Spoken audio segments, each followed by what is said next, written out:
Today, friend, we're gonna make Elaine's raw milk ice cream. This does require an ice cream maker, but the simplicity, no cook, no eggs, mix it quick, throw it in your ice cream maker. Delicious, but the magic is that it stays scoopable even when frozen, which without having to like cook and custard and egg and this and that seems like the holy grail for me. So you've seen Elaine's fluffy crustless spread and so many of you love that. So I bring you Elaine's raw milk ice cream. Is it pretty good, Mac? Yeah. Yeah, should we make a batch? Yep. Show them how we do it? Yep. Let's go. Your cast of characters is very simple here. We got ourselves a gallon of whole raw milk. I'd say this has an above average cream line, but even with a smaller cream line, you can make this work.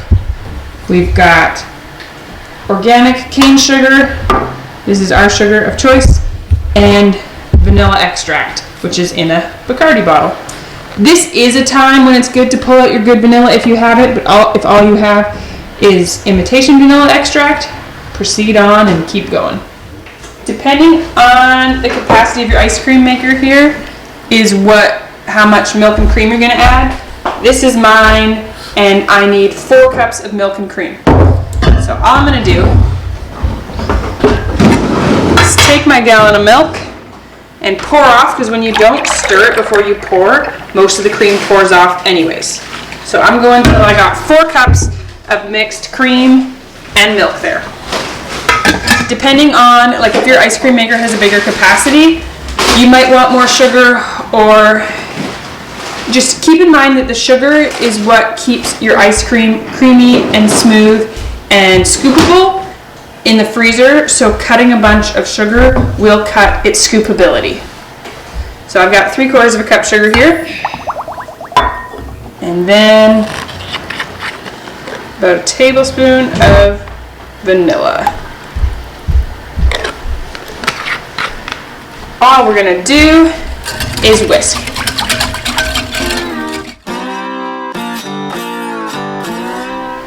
You're just gonna whisk for maybe 15 to 20 seconds until your sugar is combined here.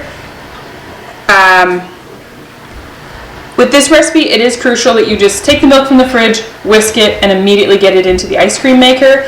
If there's a lapse in time of more than about 15 minutes, the milk starts to warm up and then it doesn't freeze quite as well. So if you have a kid emergency or a livestock emergency and you don't get it in right away, just put this in a jar and put it in the fridge to let it chill.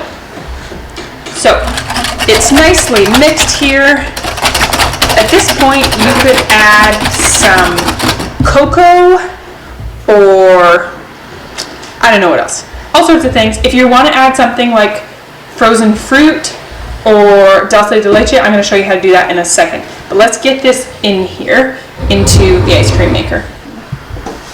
So I have a Cuisinart ice cream maker.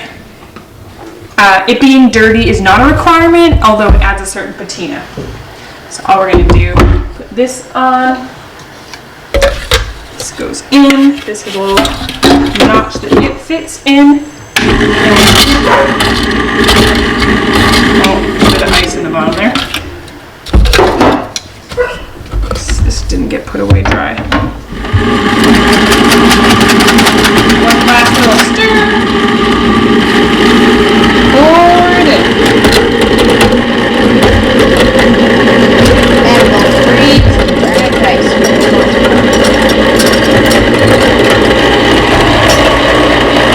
Depending on your ice cream maker's instructions, this one is for half an hour.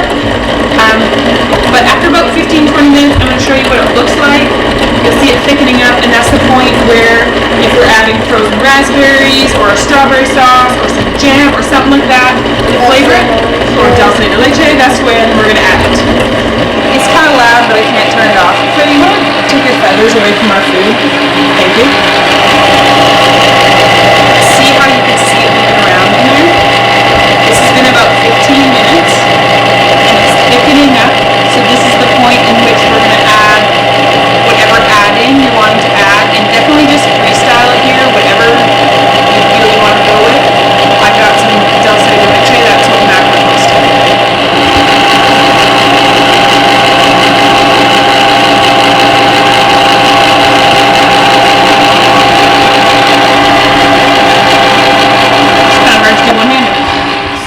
For the next 10 minutes now, that's just gonna do its thing, mix around in there. Freya, you get your fingers out of that jar. Freya, your hands aren't clean, please, stop. I probably added 1/2 to 3/4 of a cup of dulce de leche. If I was adding frozen raspberries, which is a favorite of ours, I would be adding 2 to 3 handfuls. This is obviously not an exact ice cream recipe. This is a make it your own recipe, which is my very favorite kind of recipe. Very favorite.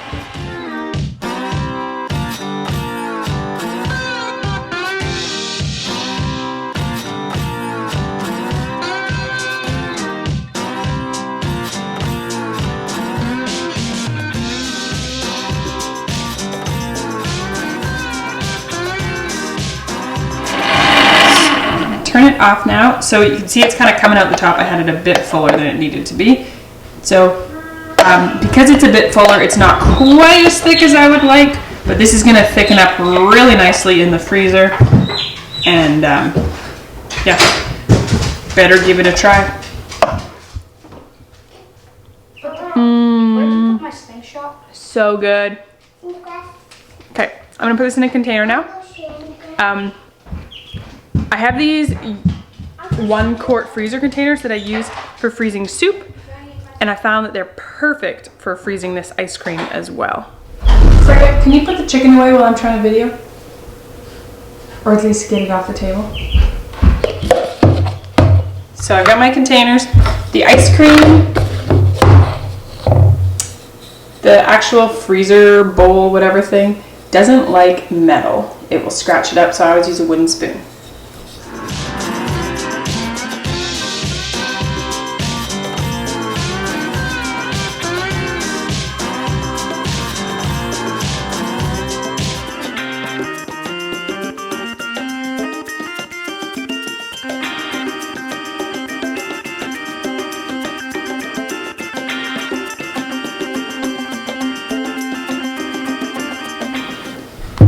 Last bit in here, I could get real picky, but I'm just gonna let my kids lick that out. It makes almost 2 quarts. Like, these aren't quite full, but they're pretty full. So it makes almost 2 quarts of ice cream. By the time it's fluffy, don't want to miss that.